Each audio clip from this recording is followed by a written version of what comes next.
Morning. Some of you are wondering how to walk through the document completely.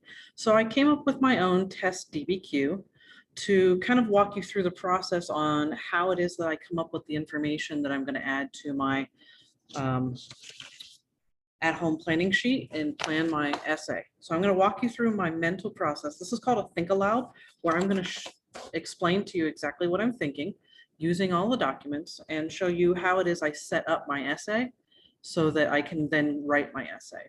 And then the actual thesis and the other things will be in other videos. All right, so here we go. We walked through the rubric in the last set of videos. You can look those up. I'm not going to do that this time. What I'm going to do is I'm just going to go straight into the prompt and walk you through setting my notes up to prepare for my essay. Okay, so this one, my prompt tells me to evaluate whether or not the Protestant Reformation was a radical, and this is going to be the key word here, radical change to established hierarchies. One of the first things that I'm going to think about is, well, what are the established hierarchies we're talking about? And some of those are going to lend themselves as I go through the documents to kind of help me out. But I know that when it comes to the Protestant Reformation, one of the first things we're going to deal with is religious hierarchies, and that's going to mean the Catholic Church. Okay. And as I read through this, I'm going to ask myself, which hierarchies are being challenged?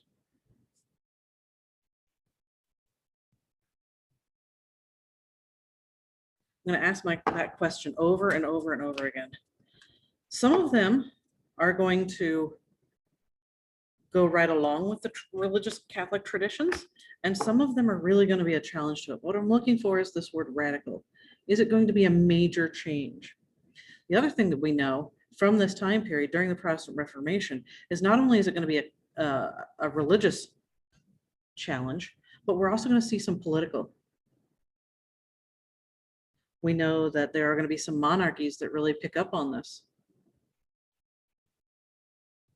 that do something with it. Okay. So my first document, the source is Martin Luther. I know that Martin Luther is very, very important. Okay.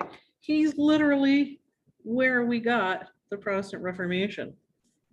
Protestant Reformation began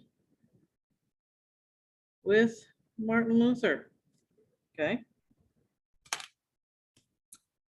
We're going to read through this.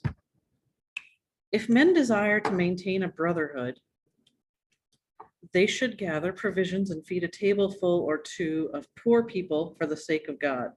On the feast day, they should remain sober, passing the time in prayer and other good works, or they should gather the money which they intend to squander for drink and collect it into a common treasury. Then, in cases of hardship, needy fellow workmen might be helped to get started and be lent money, or a couple might be fitted out respectively for the common treasury. This would be the works of true brotherhood. They would make God and his saints look with favor on the brotherhoods, of which they would gladly be the patrons. Okay. Now I noticed that this asterisk up here, this brotherhood, has a definition. So for them, the definition is a voluntary association of lay people. Okay. Now, that's going to be one of the main ideas of Martin Luther.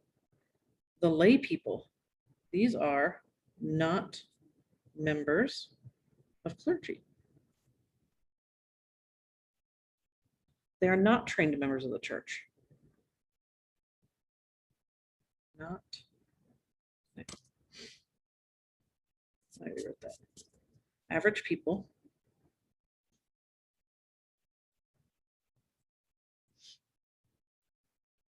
doing God's work. Not just clergy.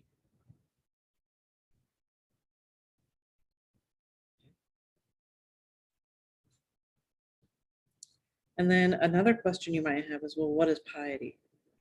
Piety is religious or reverent or humble. Okay, I'm just defining words. Another thing that I really like about this paragraph is you can kind of see into Martin Luther just a little bit here, because he references God and his saints. He's still writing as a Catholic.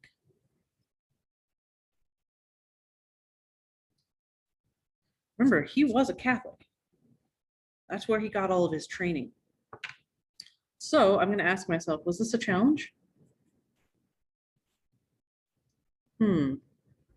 I'm going to say this is not too radical, because it's not the part where he's saying, okay, people can read the Bible for themselves, people can challenge the church, and they can stop paying tithes and things like that. He's just saying here that, help your fellow man.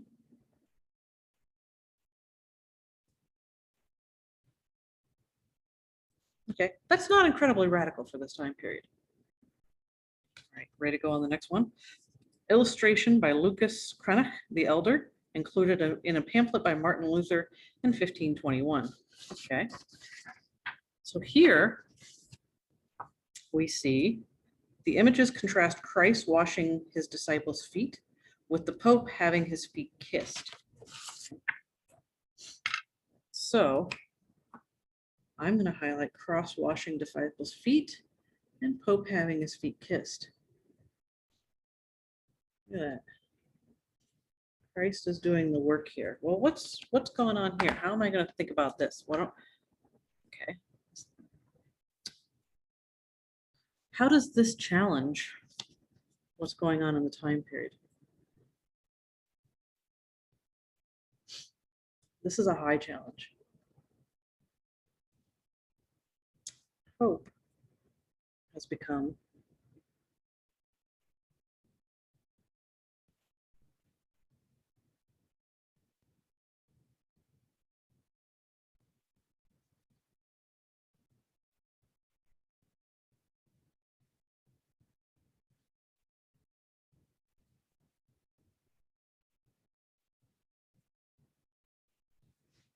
he's gotten way too far above his position. He's supposed to be leading the people like Jesus would, but here he's become not quite that. He's risen too far above.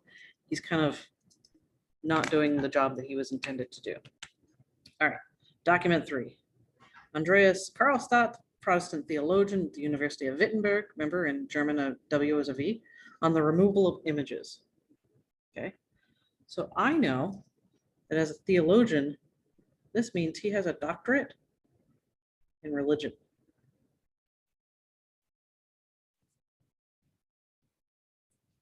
Okay, and Wittenberg, this is Germany.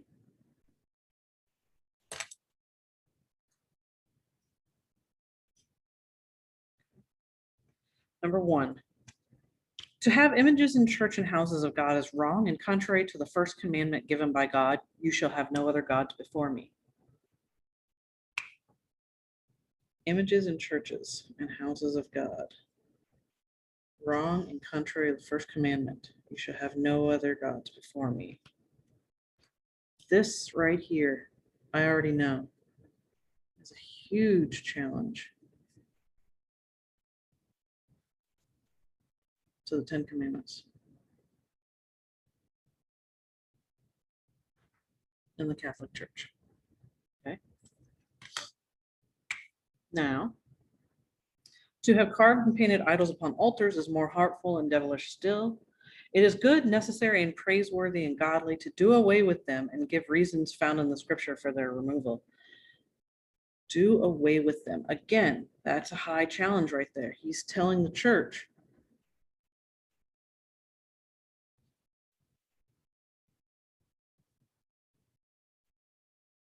that the Catholics should change. Okay. All who worship God through images worship falsehood. They are focused on the appearance and external signs of God, yet their heart is far from God, creating its own idol in the heart of being full of lies. Now, what is this saying? The Catholic faith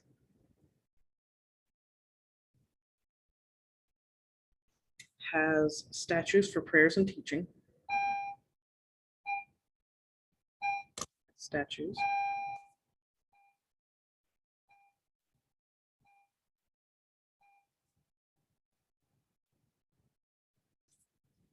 Those are idols. Okay. But I know as outside information, I'm bringing in something here from my own knowledge that I've learned in this class. Here's my outside information. 95% or more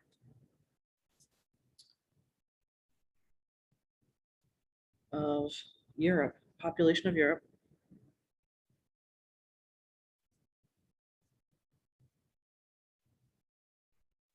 was illiterate.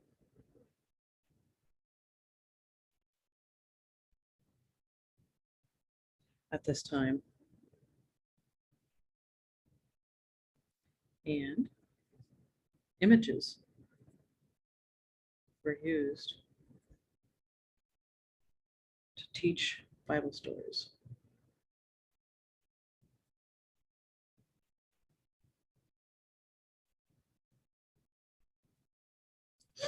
Okay, so that's an outside piece of information. I know from having learned this class things that I can bring in that's going to help support an argument saying that, you know, there may be a reason for this, or I might use this later, I might not. But as it popped into my head as I was reading through these documents, I want to keep that in mind. I might use it later. Okay.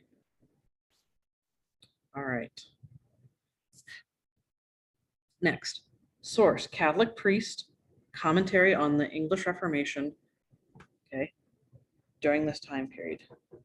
I know as a piece of outside information that this is during the time of Henry VIII. And you may not know these dates just off the top of your head, but I do. If I can spell Henry.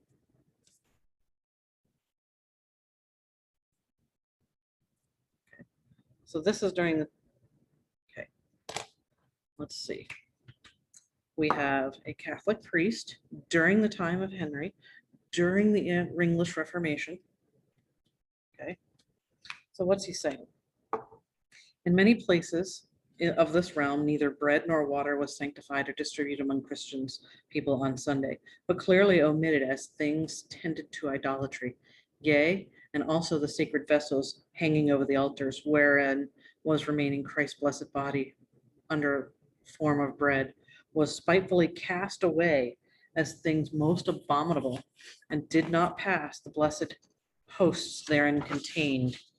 But villainy despised them, uttering such words thereby as it did abhor Christian ears for to hear.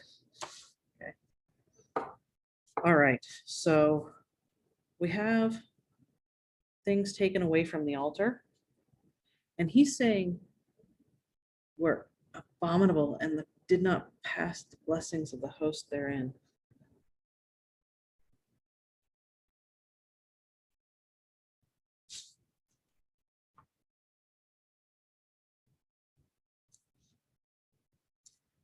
And uttering such words as it did abhor true Christian ears. So what are we saying here? He is saying that he is a Catholic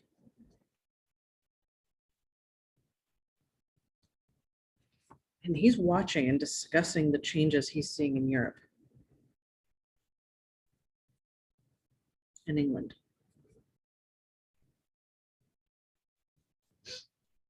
Discussed.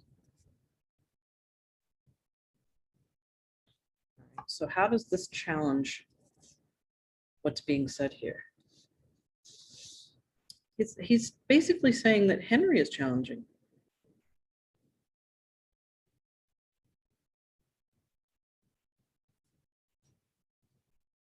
Or has already challenged the Pope by making changes to religious services.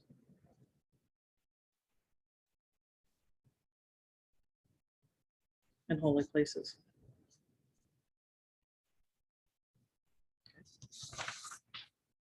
Next document. Document 5, John Calvin. Hello, this name should sound very familiar. Very familiar. This is where we get literally Calvinism. It's a religion. All right. All right. Insofar as a wife is a help to her husband as to make his life happy, that is in accordance with God's institution.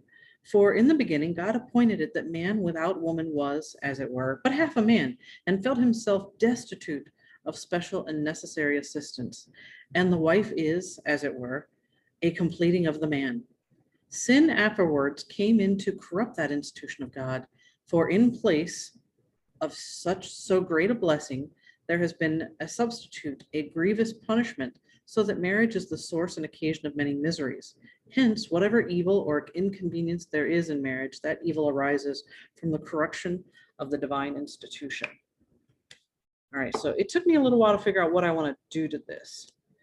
But my first thought was, okay, so he's comparing wife, okay, who is the completion of man, to the corruption in the institution of God. Hence, whatever evil or inconvenience there is in marriage arises from the corruption of the divine institution. So he's saying marriage is part of God's plan. And if there is a disruption in God's plan, then the marriage is going to reflect that.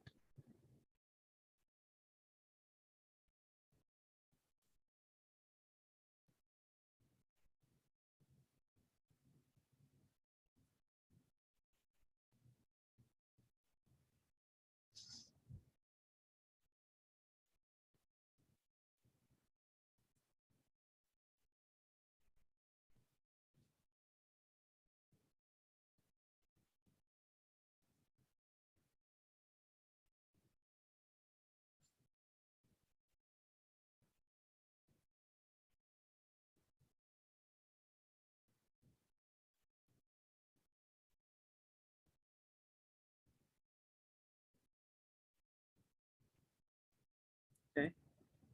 Now, is this a challenge? Remember, I keep coming back to that question. I'm going to say that this calls for how religion is being carried out into question. Calls religion or interpretation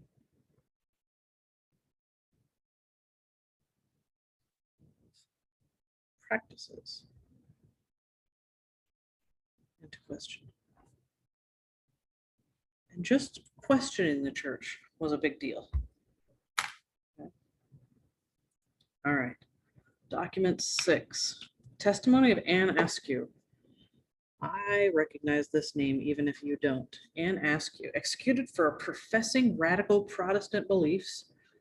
And it used that word right there. She's talking about radical Protestant beliefs, radical challenges to the established hierarchies. Okay, during the reign of Henry VIII. We know a lot about what was going on with Henry. Okay. Then the bishop's representative rebuked me and said that I was much to blame for uttering the scriptures. For St. Paul, he said, forbade women to speak or talk on the word of God. I answered him that I knew Paul's meaning as well as he, which is in 1 Corinthians chapter 14, that a woman ought not to speak in the congregation by way of teaching. And then I asked him how many women he had seen go into the pulpit and preach. He said he never saw none. And then I said he ought to find no fault in poor women except that they had offended the law.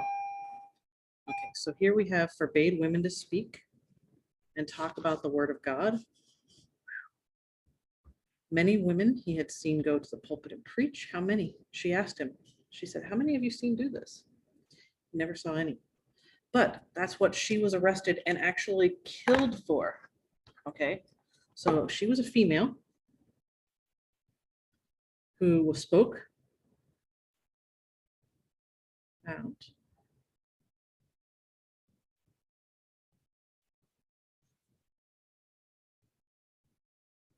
about religion is and that's a major change, major shock, challenge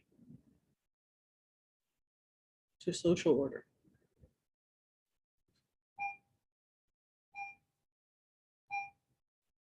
Okay.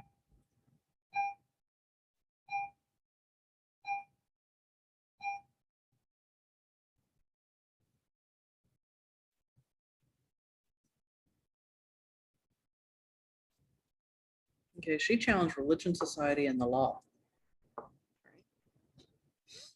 All right, document 7. Source, ordinance, law of Protestant Danish city of Malmö, 1549. All right.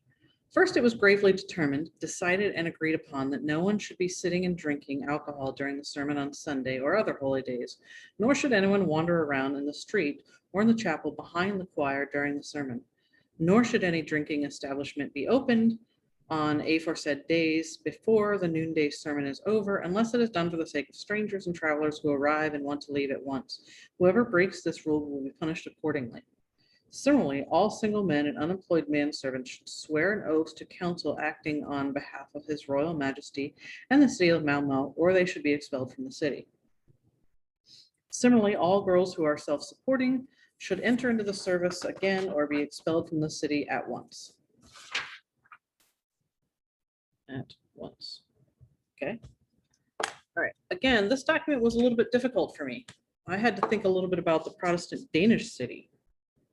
I had to think about no one should be drinking on Sunday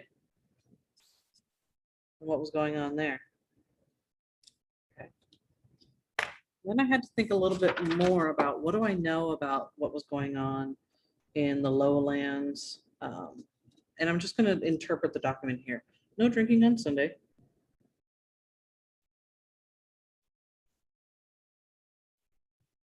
And I'll be honest, I don't have knowledge of the Danish lowlands to know if this was a radical change. I don't know what it was like before this proclamation, but apparently they felt the need to make a proclamation, so maybe drinking was getting out of control. Here, loyalty to city and ruler.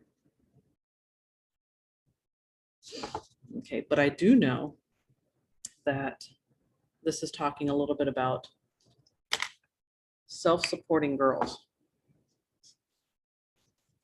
So again, maybe this is an issue of gender. Unmarried ladies.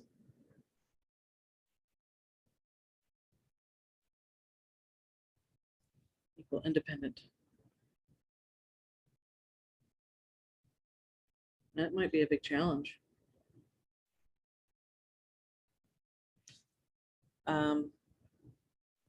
But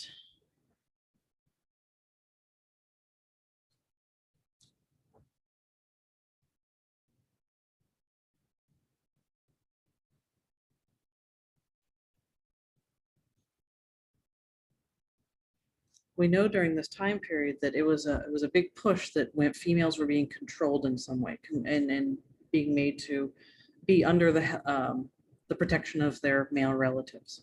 Okay. All right. So I have my documents analyzed. What am I going to do with them now? Now I'm going to take a look at my planning sheet. Okay. And I've already filled this section out for you, so I'm not going to do a whole lot with it, but I am going to point out a few things. Okay. I went ahead and said, okay, my thesis is going to deal with something about radical changes because there were a lot of changes in my documents. I'm going to talk about the social order, male versus female. I might want to talk about the religious services and roles of individual in those services and who's being allowed to do what. Okay. My contextualization is going to deal with Martin Luther's challenges to the Catholic Church, who had a major influence on political, social, and economic changes. The fact that kings were crowned by religious institutions. The Pope had to sanctify war. The church controlled daily activity and religious life. They collected tithes, paid for art, negotiated treaties. That's some of the information I might want to include in my contextualization. I just wrote notes to myself for that. Okay, so in my documents, I wrote a few notes to myself that I might use in my description or in my essay itself. So source analysis, Luther references God and saints, that's as a Catholic would. So he's showing that he was raised a Catholic. My evidence is my evidence from the documents that I might end up using in my essay is the documents tells lay people to do the good works of the church, which is a departure from what the Catholics were telling people to do at the time. Let the church do it. It's not too radical just yet, but it's a new look on religious life, okay? So that's what these little initials over here are. Document 2, image of Jesus washing the feet versus Pope getting his feet kissed. This is very impactful too, and because it shows how far the head of the Catholic Church has gone away from the original teachings of the faith. So it's questioning, it's really throwing those questions into the mainstream light. Okay, I don't really have much that goes with that. I could include information about how popes were at this time very corrupt, how some of them had mistresses and children outside of marriage, and discuss what was going on in Italy. That's just an idea that if I decide to, I can put that in as evidence beyond my documents. Document 3, the German theologian argued that images and icons violate the core of Christian faith, which is the 10 Commandments. So you can see that I'm just kind of summarizing how I'm going to reference these documents, because you must reference them all. My evidence from beyond the documents is the use of art to illustrate. I could talk about the Ghent altarpiece showing the life of Christ. This is my own background knowledge, and how the Ghent altarpiece was used to teach and worship the story of Christ for people who were illiterate. Okay, and that came into my mind as I was writing about document 3, about the icons violating the Christian faith, but the necessity of them. Okay. Document 4, the English Catholic priest bemoans the changes to the church services during Henry VIII's reign. Source analysis, the Catholic priest doesn't want to see the changes and demonstrates an opposite point of view from the other documents while still demonstrating those radical changes. Document 5, my evidence or my analysis. Calvinism says marriage is an extension of God's plan, and if we don't understand the plan, corrupt churches, then marriages will be unhappy as well. Again, I'm just summarizing how I might want to use this. Document 6, Anne Askew, killed for public preaching. The conversation clearly demonstrates a major breach in social conventions. Some source analysis, it was impactful to radical argument because we can see her point of view and her break with the social conventions because of her faith. Okay, so she's challenging the Catholic faith and saying that, why can't I do this just because I'm female? So she's going in another direction with it. Okay, document 7, documents and ordinance outlining drinking on Sunday and young ladies from being financially independent in the 1500s. Evidence from beyond the documents I know from my own historical knowledge, major social change that doesn't become common until after the Industrial Revolution in 1450, when women really start going out in the workplace, becoming independent. So this document's really kind of ahead of its time in the Dutch lowlands. And again, that popped into my mind as I was thinking about this and deciding how I was going to discuss this document based on my radical social changes. Okay, so I'm going to end this here, and then my next video is going to be how to write a thesis and contextualize it using this information, but I really want to walk you through the thinking process. So thank you.